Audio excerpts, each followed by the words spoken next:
বর্ষার সময় বিদ্যুতের সঠিক ব্যবহার সম্পর্কে অবগত করতে পড়ুয়াদের নিয়ে সচেতনতায় নামল বিদ্যুৎ বন্টন দপ্তর। বর্ষার সময় মানুষের অসতর্কতায় বিভিন্ন অপ্রত্যাশিত ঘটনা ঘটছে, এমনকি মানুষের নির্বুদ্ধিতারও বলি হচ্ছে নিরীহ মানুষেরা। এইসব ঘটনা এড়াতে পথে নামল বিদ্যুৎ বন্টন দপ্তর। এদিন কালিয়াচক 1 ব্লকের কালিয়াচক বালিকা উচ্চ বিদ্যালয়ের ছাত্রীদের মধ্যে একটি বিশেষ সচেতনতামূলক অনুষ্ঠান হয়ে গেল, যেখানে সেখানে বিদ্যুতের তার ঝুঁকিপূর্ণভাবে ঝুলে থাকলে বিদ্যুৎ দপ্তর খবর পাওয়ার সঙ্গে সঙ্গে তা রক্ষণাবেক্ষণ করে থাকে। কখনো কখনো এলাকার মানুষদের কেউ কেউ ঝুঁকি নিয়ে বিদ্যুতের কাজ করতে গিয়ে বিপদের সম্মুখীন হয়ে পড়ে, তা কোনোভাবেই কাম্য নয়। এদিন এই অনুষ্ঠানে হাজির ছিলেন বিডিও সত্যজিৎ হালদার, কালিয়াচক থানার আইসি সুমন রায়চৌধুরী, জেলা পরিষদের বনভূমি কর্মাধ্যক্ষ আব্দুর রহমান, পঞ্চায়েত সমিতির সভাপতি শামীমা পারভিন, পূর্ত কর্মাধ্যক্ষ কামাল হোসেন, কালিয়াচক বালিকা উচ্চ বিদ্যালয়ের ভারপ্রাপ্ত প্রধান শিক্ষিকা সাবিনা খাতুন, বিদ্যুৎ পর্ষদের regional manager Somen Das, Kaliachak station manager Shantanu Mondal প্রমুখ। এই বিশেষ অনুষ্ঠানে হাজির থেকে এই প্রতিবেদনটি তুলে ধরলেন আমাদের প্রতিবেদক রেজাউল করিম।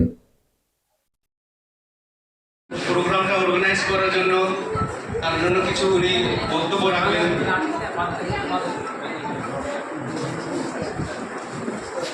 উপস্থিত আমাদের আজকের মঞ্চে আমাদের স্কুলের শিক্ষিকা, যাদের অনুমতি পেয়ে আজকে আমরা এই সুরক্ষা বিদ্যুৎ সচেতনতা যাবে না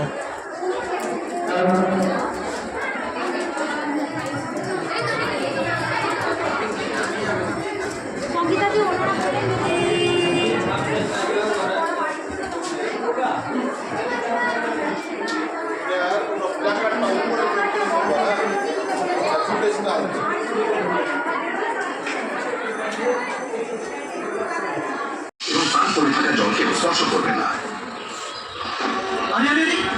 এটা কেন করছেন? জামা কাপড় মেলা বা গবাদি পশু বাঁধার জন্য বিদ্যুতের খুঁটি ব্যবহার করবেন না। ভিজে পোল ও পোলের টানা তারে হাত দেবেন না।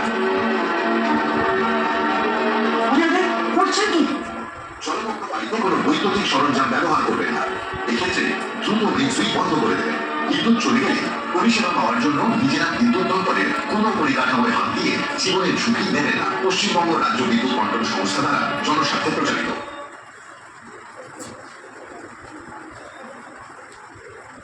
আধুনিক জীবনের চালিকা শক্তি বিদ্যুৎ, কিন্তু প্রাণঘাতীও হতে পারে। সতর্ক থাকুন, সুরক্ষিত থাকুন। খুব করে বিদ্যুৎ নেওয়া একটি বেআইনি কাজ, এতে প্রাণহানি হতে পারে।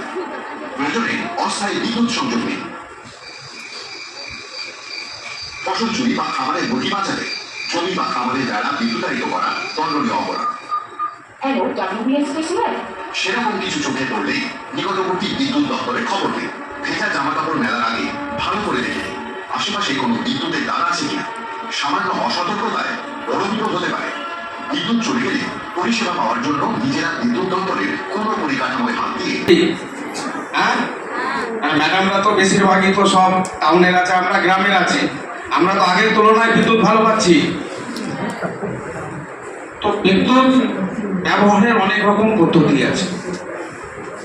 আমার বাড়িতে হয়তো একটা কানেকশন আছে, সেই কানেকশন থেকে আমরা অনেক সময় অন্য জায়গায় সে অনুষ্ঠান, ছোটো বড়ো অনুষ্ঠান হোক, আর বেশিরভাগই আমরা দেখি যে পূজা হোক, জালসা হোক, বাড়িতে বিয়ে হোক, যে কোনো অনুষ্ঠানে এক জায়গা থেকে আর এক জায়গায় কানেকশন নিয়ে যায়।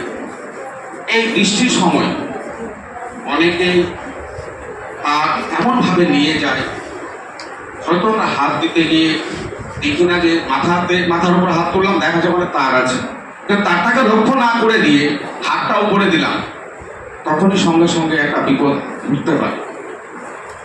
গত কয়েকদিন হলো আমাদের শিলামপুর 2 গ্রাম পঞ্চায়েতের অন্তর্গত দুজন মারা গেলেন। তাদের কি কাজ?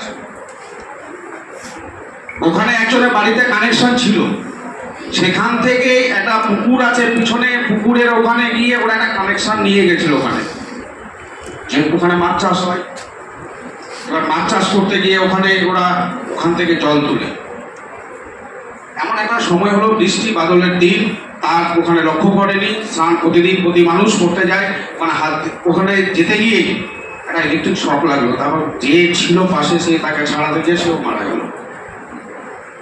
তার জন্য আমাদেরকে সবসময় সচেতন হয়ে থাকতে হবে। ইলেকট্রিক যত ভালো ততই খারাপ। আমরা অনেক সময় দেখি ইলেকট্রিক আজকে লোডশেডিং হয়েছে, নানা রকম কথা বলি। বিশেষ করে আমি আমাদের মেয়েদের বলি, মোবাইল চার্জ করার সময় অনেকে অনেক রকম হাত দিয়ে ইলেকট্রিক শক খাচ্ছে। শুরু হয়ে গেছে আজকাল আমরা এই যে মোবাইল প্রত্যেকে বাড়িতেই আছে, কত মায়েরাও বলছে বা ভাই বা দাদা কেউ বলছে তুমি একটু চার্জে লাগিয়ে দাও, চার্জে লাগাতে গিয়ে এমন ভাবে আমরা লাগাচ্ছি, সেটা ঠিক আছে কিনা আমরা না দেখে দিয়ে তাড়াহুড়ো করে লাগাতে গিয়ে অনেকে ইলেকট্রিকের শক খেয়ে অনেকেরই ক্ষতি হচ্ছে। তো সবসময় সাবধানতা অবলম্বন করে আমাদের ইলেকট্রিকটাকে ব্যবহার করতে হবে, সেটা প্রত্যেকেই যেন মাথায় রাখে। আর বিশেষ করে আমাদের এই মেয়েরা আছে, তোমরা প্রত্যেকে বাড়িতে বলবে যে ইলেকট্রিকের ব্যবহারটা সাবধানতার সঙ্গে করে। এই বলে সকলকে ধন্যবাদ জানিয়ে আমি আমার সংক্ষিপ্ত বক্তব্য শেষ করছি। Thank you. এরপরে আমি রিকোয়েস্ট করবো জালালউদ্দিন শেখ, আমাদের ব্লক বিদ্যুৎ কর্মী।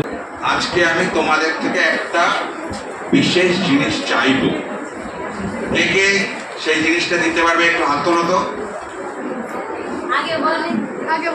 আগে বলতে বলছে বিষয়টা আজকে আমরা এখান থেকে যেটা শুনে গেলাম, যেটা শিখে গেলাম, সেটা একজনকে বলবো এবং তাকে বলে দেব তুই আর একজনকে বলিস। এইটা কে পারবো আমরা? ব্যাস এই কাজটুকু কিন্তু সকলকে করতে হবে। আর যেটা করতে হবে, আমাদের ছোট ছোট ভাই বোন যারা আছে তাদেরকে সাবধানে জিনিসগুলো কিন্তু ভয় দেখিয়ে বোঝাতে হবে নিজের থেকে, যে এগুলোতে হাত দিতে নেই, তাদের খুব ভালোভাবে বোঝাতে হবে। বাবা মা যারা আছে তারা বিভিন্ন পেশায় যুক্ত আছেন, তোমাদের বাবা মা আমাদের বাবা মারাও বিভিন্ন পেশায় যুক্ত ছিলেন। তাদের অনেকে হয়তো সবজি ব্যবসা আছে, হাটে ব্যবসা করেন, কারো দোকান আছে, কেউ কোনো ইনস্টিটিউশনে চাকরি করেন, এরকম তো আছে সকলের বাবা মায়ের মধ্যেই। তাদেরকে সকলকে বলতে হবে তুমি হাটে বাজারে যদি তোমার দোকান করো, তুমি যেখানে লাইন নেবে, যে লাইনের যে জাংশনগুলো থাকবে, মানে দুটো তার যেখানে ঢুকছে, সেখানে অবশ্যই ব্ল্যাক টেপ লাগাবে। আর কি বলতে হবে, যেখানেই যার বাড়িতে অনুষ্ঠান হোক কিনা বা কোনো পুজো পার্বণ, আমরা প্রত্যেকেই বিভিন্ন ক্লাবের সঙ্গে যুক্ত থাকি, বিভিন্ন অনুষ্ঠানের সঙ্গে যুক্ত থাকি, সেখানে যে পুজো প্যান্ডেল হয় বা কোনো অনুষ্ঠানের মণ্ডপ হয়, সেখানে বা কোনো অনুষ্ঠানের জন্য কোনো প্যান্ডেল তৈরি